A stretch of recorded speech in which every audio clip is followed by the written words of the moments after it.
Well, good evening, everyone. Bill Anderson here. It is the 18th of May, Thursday, the 18th of May, and we're just 10 days away from the municipal elections on the 28th of May. I am joined this evening by not Lola this time, but Maxwell. Uh, he's decided he wants to come in and be with me tonight. Maybe he just wanted to be on YouTube and on Facebook. Good boy, Maxwell. Yes. So, um, welcome to another from around Mijas. These last couple of weeks, I've been doing this on my own because I have to be honest. I need a way to get messages out to everyone with regard to the elections. Now, the information that's been coming in, I'm not sure where it came from, but it certainly was on the BBC, was that out of around 400,000 Brits in Spain, only around 36,000 have actually registered for the elections, which is a bit disappointing. But of course, we're pretty sure that a higher percentage of that has happened in Mijas than perhaps in other areas. Um, but the important thing is not just how many people register. Of course, it's important, but I think even more important than that is the number of people that turn up to vote on voting day on the 28th of May, from 9 in the morning until 8 in the evening. Because in 2019, only around a third of those who were actually registered voted. So, a larger turn up on voting day, I think, will compensate a little bit for the perhaps the shortage of people who have registered. But of course, it's not only Brits that can vote in this election. There, all European Union citizens are able to vote in these elections, and there are one or two other countries, including Cape Verde and Colombia and Korea and Norway, which are not EU members, that also can vote in these upcoming elections. Now, um, where do I start here? I had quite a lot of people ask me if I could give a summary of what all the various parties are committing to. The simple answer to that is, well, no, I can't. It's a little bit like phoning up Mercadona and asking what offers Carrefour has on this week. I am representing a political party, the Partido Popular, and I'm going to tell you what our proposals were. On Sunday, we had the presentation of candidates. I think most of you know I am on the list at number 13, which means that if we get an absolute majority, I will have my seat and we will be in government. So that's the good news. But we had the presentation of candidates, and we did present the electoral plan. Sometimes we call it the manifesto. And I'd like to just maybe share this with you a little bit, just to give you an idea. Obviously, there are lots of parts to this, and I'm not going to go into great detail in any of them because we'd be here all night. But I do think it's important that we explain the sort of bare principles of what we would like to do. So what I'm going to do is to share my screen here, and it's this one. And right, okay, let me do it that way.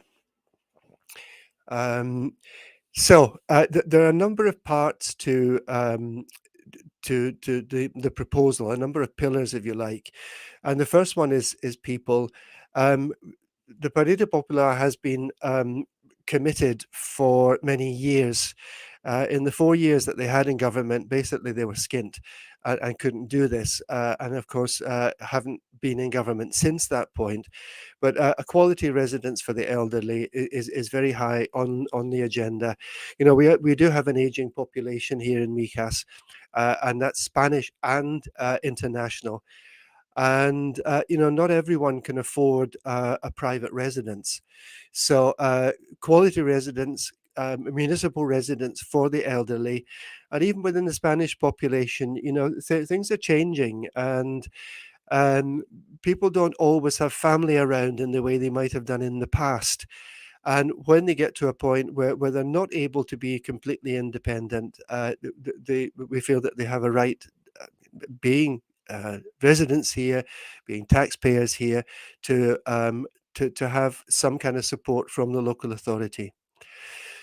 Um, okay, we've got here Peter Hogg. Thank you, Peter. You're very sweet. Vote Partido Popular. We need Bill in the government. Well, Peter, far be it from me to argue with that, because I would like to, I would like to have a shot in government, because I think there's so much more that I could do for the international community from the position of government than just from the position as an opposition councillor. And you know, I've had 4 years to learn a lot about how things work or don't sometimes, and I would certainly like that opportunity. Um, so the second thing is the expansion and diversification of the basic income program. Now, um, it's servicios complementarios you will see on the backs of their yellow vests, um, sometimes also known as the Renta Básica. This was developed by Angel Northal and his team in their one period they've had in government, to try to get people back into work, and also to give them the option. It's a limited program. We do have quite a lot of people working on it just now, but I'll be really honest. I think that it could be much better organized so that everyone gets much better benefit from it. And really, we'd like to be able to expand that for people who have been struggling to get into work, and perhaps have, you know, in Spain, if you're on unemployment benefit, it's not like in the UK, well, as it used to be in the UK, it's for a limited period only. Sometimes it's for a year, it might be for slightly longer, but there's a point at which your unemployment benefit just stops in Spain. And the basic income program was really to help to pick people up when that sort of thing happened. And we'd like to expand it and diversify it and actually organize it in a much better way, so that you know, everyone can benefit from that. You may have seen in Fuengirola that they were talking about the public transport being free for registered residents. That's certainly something we want to do here as well in Mijas. And I think for that to be really effective, we need to look at expanding the public transport system. You know, taking cars to some areas now is a nightmare, but actually trying to take public transport sometimes is, well, it's not too expensive, but it doesn't necessarily get you where you want to be in the time that you want to be there. So extending the public transport and making it free for registered residents is certainly, most certainly on the cards.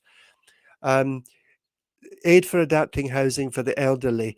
Now, when the Partido Popular was in government from 2011 to 2015, this was something they started to do. Now, it was a kind of just a reaction to a situation.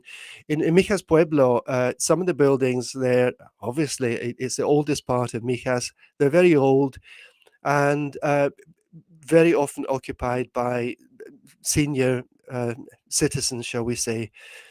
And one of the things that Nathal started to do was to go around some of these old homes and look at what their needs were.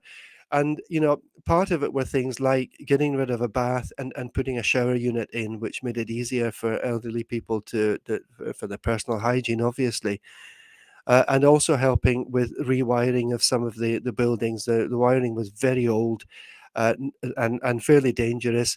And these are people living on a pension. You know, the houses may belong to them from their families for generations, but they're not wealthy people. And you know, looking at ways that we can help the elderly to adapt the homes for and to make them safe.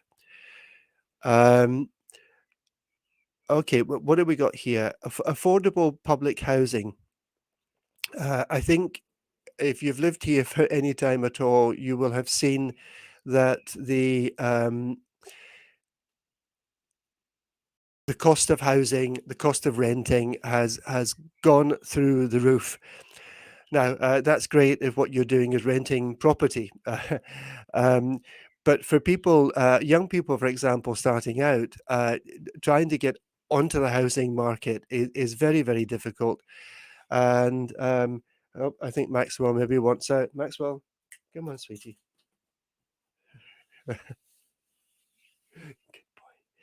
Um, it's very difficult. Even rentals for people and wages are still not very high down here. So rentals can be very difficult to afford, certainly on one salary. So we would like to, there are schemes available through the Junta de Andalucía to build low cost housing, either for rental or eventually for purchase, and allowing particularly young people, but not exclusively, to have somewhere to stay with some degree of independence. Um, we also want to look at co-working spaces for young people who maybe want to set up their own businesses. But the idea, at the beginning at least, of having to rent office space is, it's just out of the question. Anybody knows that a business takes a long time to get set up, and you're not making money right away. If you're autonomo, the autonomo rates in Spain, they may start fairly cheap with special discounts for people. If you excuse me a moment, I'm going to let Maxwell out. He's decided. I think Vicky started moving about and he wants out now. Come on.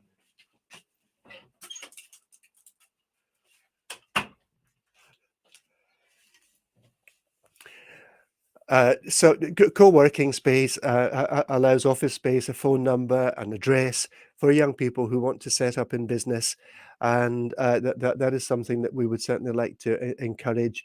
And this wouldn't incur, very heavy costs for renting office spaces. The second thing that we're looking at are places. So that was people, and these are places. Um, I've spoken a lot to people in the urbanizations, and they really feel a bit pissed off, frankly, sometimes that the pavements, the roads are not very well looked after by the council, and that is true. But in order for that to happen, these roads and pavements, the all the public access routes, especially when they are um, essentially at the moment private roads with public access, these need to be handed over to the council so that the council owns these roads, and then they become responsible for the repairs and maintenance and cleaning of these public areas. So it's something that was started under the North Isle government. Uh, but as far as they got at that time was really to take over the cost of the street lighting and the repairs of street lighting. So that is something that we would like to extend into maintenance and cleaning of public roads. Um, okay, Anna Lee, it was nice to see you this morning, Anna Lee. Says low-cost housing would be great, but we need to reconsider the level of planning being granted for effectively what are holiday homes. We don't have the infrastructure in place to deal with the amount of additional homes. Anna Lee, what can I say? Personally, at a personal level, I totally agree with you that we've seen in the last 8 years or 10 years, we have seen a massive amount of building in Mijas. It's really quite difficult to imagine just how much building there has. I'll come back to this one in just a moment. Um, the amount of building has been incredible. Um, and Peter has just put on this, the planning was agreed years ago. And actually, Annalie, that is exactly the problem, that all of the areas that are being built on now belong to an urban plan that was signed off in 1999, and it hasn't been revised since 1999. So it was very rarely individuals who bought this land. It may sometimes, but very often companies or banks or whatever that bought this land as an investment on the understanding that it could be built on. And now it's very difficult for the council to refuse building permission because we're still working to this 1999 plan, which is, frankly, years out of date. If not a decade out of date, but because the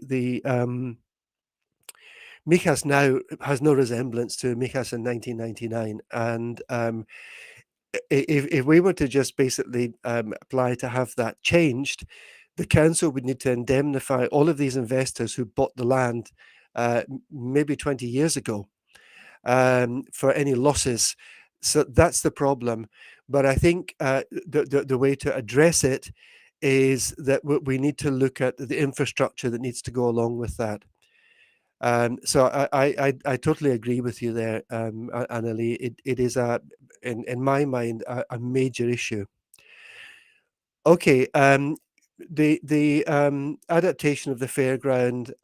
We want to make some improvements in the recinto ferial of La Cala. Um, to make it better both for the fairground and for the street markets and for the for parking. So there's some work needs to be done there, I think, and this is about infrastructure as well. Um, People have asked me, why don't we have underground parking in La Cala? Well, this is a personal view. I can't speak for other parties or even for our own party. This is my personal view, and this is the route I would take. Unless something dramatic happens that means that not so much traffic has to come through La Cala. For me, and I live just outside La Cala, I'm in La Cala, 5 times a week.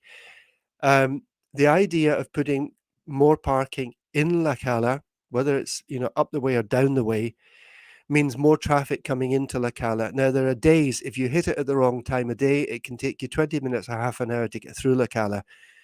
Can you imagine if there are 200 more spaces and 200 more cars, coming in and out of La Cala? I think it would be a major error just to build more parking in La Cala without looking at some serious traffic management plan. I think we would have absolute and utter chaos with people thinking, oh, yeah, there's parking in La Cala. I'm going to La Cala. More cars going into La Cala.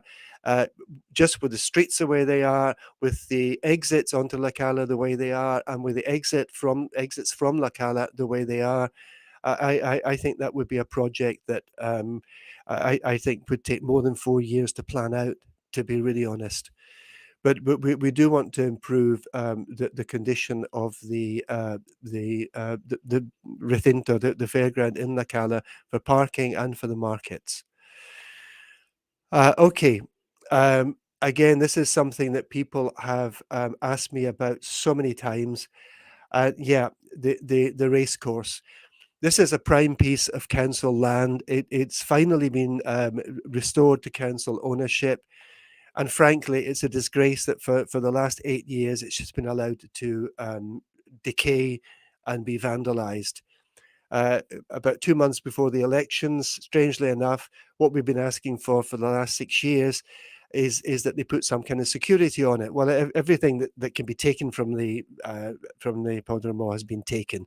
The pipes have been stripped, the cables have been stripped, everything that wasn't walls have been stripped. But we want to bring that back to life. We want to make it a centre for professional and amateur sports. And we also want to see what can be done to preserve the part of it, at least for equestrian activities, which was what it was built for in the first place. So that certainly again has to be a priority. And there's a hotel there that can be set up as residential accommodation, even for, I don't know, sports teams coming to use it. The possibilities are pretty much endless there, but there needs to be some priority given to it. The boardwalk. Well, I don't think there's anybody that's listening today that doesn't love the boardwalk one way or another.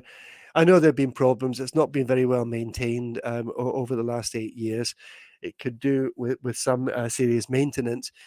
But the part that people are really asking about is the boardwalk going from La Cala towards Fuengirola.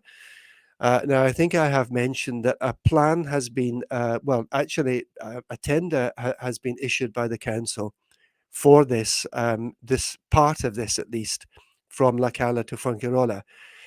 To be really honest, we're not very happy with what's being proposed, which is basically just widening the path at the side of the A7, and make that a sort of more pedestrianised area alongside the A7 towards Fuengirola. I think, you know, if you look at this this area of the boardwalk, you know, this doesn't have anything to do with walking along a major motorway. The whole idea of it is getting away from the motorway, being next to the sea. It's called the Senda Litoral, which is a boardwalk along by the sea. The Senda is the beach. And yet we'd like to do this, but we'd like to have the whole project relooked at, so that it's not just an extension to the sort of footpath at the side of the crash barrier on the A7. But we're not really very happy about that idea. Again, places. Um, we want to set up a specialist office rather than it just being a generic thing within the council for two things: the regularization of houses and obtaining first occupancy licenses. These are both possible, but they're both complicated processes. And we want to have an office specializing in these things. I was talking to someone in Mijas Pueblo yesterday, and they live in really quite an old urbanization. It's very nice. It's up on the Mijas Road, and they don't have first occupancy licenses for their homes, and obviously they would like to have that. And we'd like to set up an office that will help people through this process, and also for regularization. And these are for the houses which are built in the rural areas. We call them disseminados. It's like to disseminate, and these are houses dotted around the rural areas. And again, there is a possibility to get these legalized, but it's a difficult process, and we want to have people specializing in helping these two areas. So these are very much focused on residents, really, and not on tourism. The other thing that we'd like to do, and this has been an ongoing problem for many years, we were promised this over the last 8 years, and nothing's been moved forward with it, is to extend the existing car park next to the town hall, which is the only real car park in Mijas Pueblo, and the construction of a car park for residents of the area of the Barrio Santana, which is sort of going out of Mijas towards the sort of Valtocado area where the church is. Um, the proposal that we want to look at is really extending this. If I can do this with the mouse, let me see. This is the car park currently. Rather than building it higher, the idea we'd like to look at, this needs to be, you know, obviously surveyed, is to build it out the way, so that this would become almost a tunnel down here, if you can see this. And it would also, where the coaches park, you know, it could also possibly give shaded parking for the coaches, which will mean in summer they're not sitting there waiting for their guests to come back with the engines running if they're in a shaded area. But this is certainly something that's very high in the priority, because Mijas Pueblo at certain times of the day and certain times of the year is just a nightmare to get parked in. Um, we want to construct a new fire station. I think, oops, let's jump, right. A new fire station. Um, you know, our fire services get more than their fair share of work, particularly during the summer months. We've already had a couple of fires, and we really need an up-to-date modern fire station with all the facilities necessary to meet the needs of a very rural municipality such as Mijas is. Um, new sports centres, Las Lagunas in the Avenida Andalucía area, and another one in La Cala. And one of the areas that we're looking at as a possibility is the Cortijo Colorado, which is the piece of land belongs to the council, which was prepared for the 3 day concert that we had last year. That wouldn't necessarily take away the use of that if we need to continue with the concerts. But it's a piece of land that basically, has we spent about 3 million preparing it, and after the 3 days of concert, it's not been used for anything. So we think that at least some of that area should perhaps be used for additional sports facilities.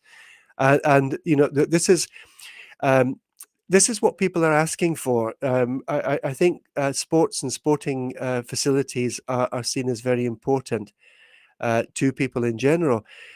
We want the extension of the sports centre in Las Lagunas. If you go down that area towards the theatre and towards the Parque de Andalucía, it's been stalled for, I don't know, 3 years, and we want to get that finished off.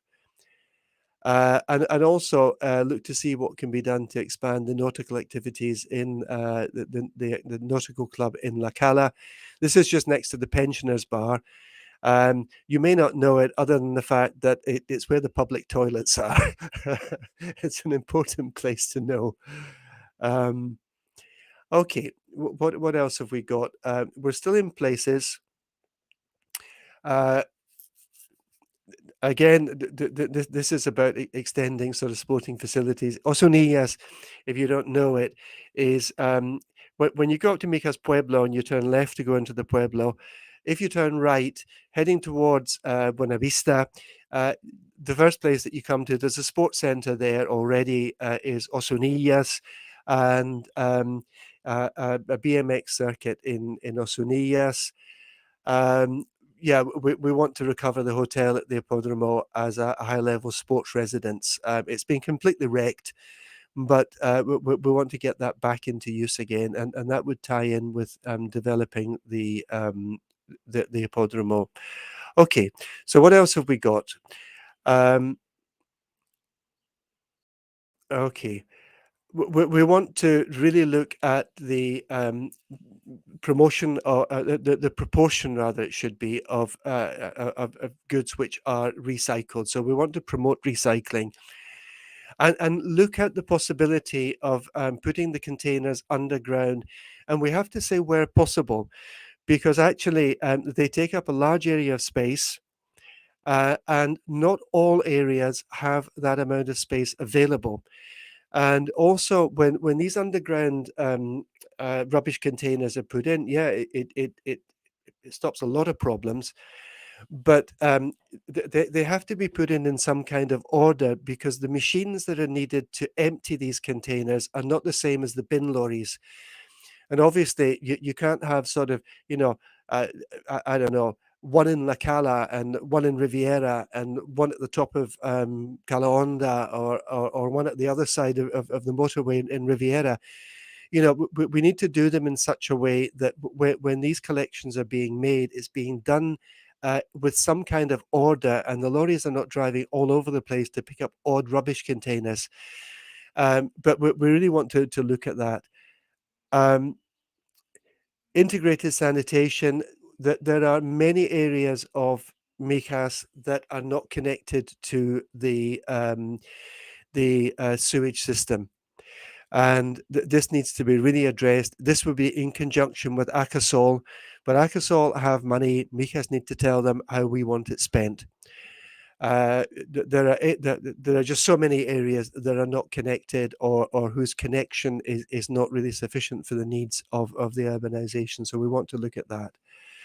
Again, these are all things that benefit residents as much as anyone who might be buying in Mijas for other reasons. Um, okay.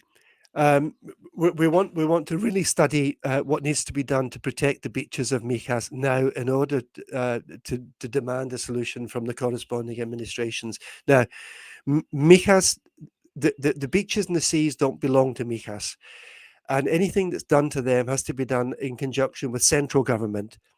But we need to put the proposals to them, So that's we're talking about serious technical studies being done to see what can be done to protect the beaches, and we're talking about something like breakwaters or underwater reefs, or dikes or something like that. But we need a proper study done in order to find out what the best solution is, and then present that to central government. And we want to expand more the whole urban allotments because they've been extremely popular, and they're also social, and allowing people to grow their own fruits and vegetables. So we want to keep that going and extend it. Right. This is still about places. We really want to. There were in the 4 years that the PP was in government, I think around 100,000 trees planted, and we want to keep that going. We want to restore native trees in the Sierras. Obviously putting in proper fire breaks and things to minimize the spreading of fires. But we would commit to planting 25 native trees on the Sierras per year. And the other thing that we're also committed to, and this is for the people, not just the people in El Chaparral, but we want to carry through what was agreed in council and has never been done, but by our current parties that are governing, which is the protection of what is left of the Chaparral Forest and have it included in what is called the Urban Forest Catalogue in the Nature Network, and that would protect it from being cut down. We need our green areas. And this is a beautiful area. It's pretty close to many things. Beautiful for a walk, people walking their dogs, and we want to have that formally protected, but by having it catalogued. Okay, let's just talk a little bit about animals. And we have met with a number of the animal groups and spoken to others whom we haven't necessarily met with, but we're in contact with a lot. I think this is probably a picture from Donkey Dreamland, and they're doing a fantastic job already. But we need to look at how we can replicate this in some way for the Mijas donkeys. We need to improve the conditions. Some of the stabling that they have doesn't even meet basic requirements, basic hygiene, either for people or for the animals. We have two possible areas where a kind of donkey park could be set up, because we don't want to get rid of the Mijas donkeys, but we want to change their way of life for them. And I for one, am completely committed to this happening. So if I have any say in this at all, it will happen. Discussions have already taken place with the donkey owners, and something is going to happen there. The other thing is some ordinances for the protection of horses. We have a wonderful horse rescue centre just over the Sierras there in Alaurín, Search, and we want to make sure that the horses in Mijas are equally protected, because the ordinances that exist at the moment don't really cover horses. Okay. We want to collaborate with the cat colony keepers and make this work even better. If they need licenses for the feeding, these need to be issued when they're needed, and not when we can get round to it. The CES is capture, sterilize, and then release. So basically, we would be reducing the population of feral cats, controlling it, but still being looked after by the colony feeders. The wild boar problem, well, yeah, of course, it's a difficult one. Um, we are not in favor of just culling them, and I have to be very clear about that. I know that sometimes, I come from Scotland, and deer have to be culled in Scotland because otherwise they destroy their own environment, and it puts the whole species in danger. I'm not in favor of culling just for the sake of hunting. I have to be clear about that. But there are other possibilities, but this has to be done in conjunction with the Junta de Andalucía, because actually the wild boar actually belong to the Junta de Andalucía, because they're seen as wild animals that belong in the Sierras, and the Sierras essentially belong to the Junta. So it has to be done in conjunction with them, but there are things that can be done to reduce the sort of breeding rate, because these are not pure wild boar. They don't have two or three piglets. They can have 8 or 10 sometimes, and we've taken their territory away, so they're coming down into what we now claim as our territory to survive, and people are afraid of them. And I understand some of them are big, some of them are like Shetland ponies, and we're right, they are wild animals. I've never been threatened by one. We have regular ones that come up into our finca, but I've never been threatened by them. But I respect their space. But we need to look for a humane and effective solution, which will probably include taking water and food back up into the Sierras, and because they don't really want to be living alongside us, they do it because we stopped supplying the water and the feed up into the Sierras. Um, we want to make the uh, client or what's the word I'm looking for? Basically, the public service in the council better.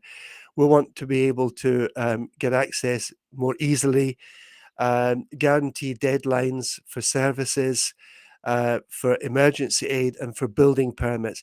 And I've been working with people trying to help them out with things with building permits, which have been taking 18 months, 2 years, 2.5 years. So that needs to be really addressed, because it's a huge cost for people. And we want to look at what we can do in terms of tax benefits for registered residents.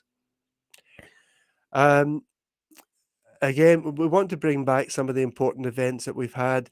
The Feria de los Pueblos, it wasn't the same as Fuengirola, but we were celebrating friendship days with different countries, mainly in Mijas Pueblo, and they were fantastic days. And we want to bring that back. The Luna Mora, which was a beautiful, you can see the picture there. It was a beautiful nights that we had in Mijas Pueblo, and the Blues Festival, which have all been cancelled, and creation of new events, perhaps collectors' fairs, street art. I think there's a lot of possibilities. There is in Las Lagunas, just on the other side of the motorway, on the Fuengirola side, an old fire station which still belongs to Mijas. We were promised that this would be put to use, but we are committed to making it a building available for social associations. Perhaps it can be shared by a whole variety of associations as a space that they can use. This is an empty building that's really not fit for anything at the moment, and it's just a waste of space when people are looking for places to use.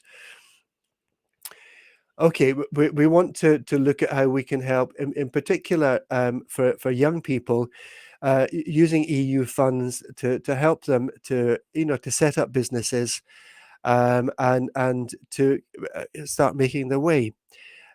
So we would want an enterprise department set up that would help people, develop their own businesses and get into business. Um, There is in Mijas Pueblo, that there is it's called AFA. It's for Association for Families Affected by Alzheimer's. Um, Nathal's government actually renovated the old Guardia Civil's barracks, which almost is sort of the next door neighbours. And for the last 8 years, it's been lying empty. We want to make that available to extend the Alzheimer's Association. This is a growing problem with an elderly population that we have, and that they have a waiting list for people to use the association, which helps both those that suffer from Alzheimer's and their families. Um, we want to get a business park set up, which it needs to be done in conjunction again with the Junta de Andalucía. But this business space is a constant problem in Mijas, because it's so expensive. Okay, There are things that we can't do because they're not the competence of the council. So these are done in conjunction with other administrations. The first ones are in conjunction with the Junta de Andalucía. We want the health centre in La Cala to be available 24 hours a day. Um, I think it's or yes or yes. People are having difficulty sometimes getting appointments.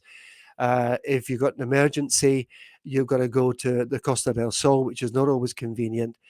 So we want that, and we're already talking to the junta about doing that. The problem that they have apparently is a shortage of nurses and doctors, but they need to solve that.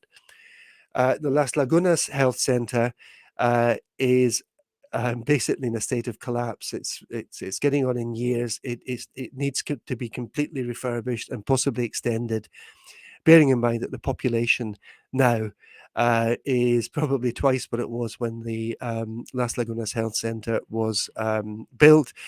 And Las Lagunas has the highest single population of any part of Mijas. I think there's something like, you know, coming up towards half of the Mijas population live in the Las Lagunas area. It's enormous. We also want to, along with the junta, arrange for ambulances to be available in Mijas Pueblo and at the other health centres. People have reported having to wait a long time for ambulances because there's one ambulance available for all of Mijas. And 150 square kilometres, 93,000 people, it doesn't cut it anymore.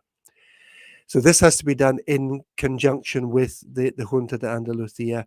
We want to look at vocational training centres, but again, done with the Junta de Andalucía. And I personally would be pushing very hard for Theo Mijas to be reopened fully and operating fully, because, you know, when young people have got proper training and proper certificates in Spain, pieces of paper are everything.